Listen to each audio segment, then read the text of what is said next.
Father higher అని పిలిచేవారు.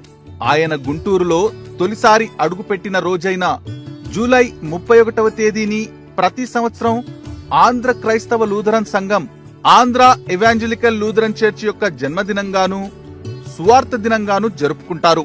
గుంటూరు నగరంలోని పాత బస్టాండ్ ఎదురుగానున్న ప్రస్తుతం ఫాదర్ హయ్యర్ మెమోరియల్ లూథరన్ దేవాలయం, పరిశుద్ధ మత్తయి తూర్పు గురుమండల దేవాలయం, saint Matthew's east parish church, gun hall compound నిర్మించబడి ఉన్న స్థలంలో ఒక చిన్న పెంకుటింట్లో ఫాదర్ హయ్యర్ నివాసముండేవాడు. ఆ ఇంటి వరండాలో కూర్చొని ఆ దారిన వస్తూ పోతూ ఉండేవాళ్లకు ఆయన యేసుక్రీస్తును గూర్చిన సువార్తను ముచ్చటిస్తూ ఉండేవాడు.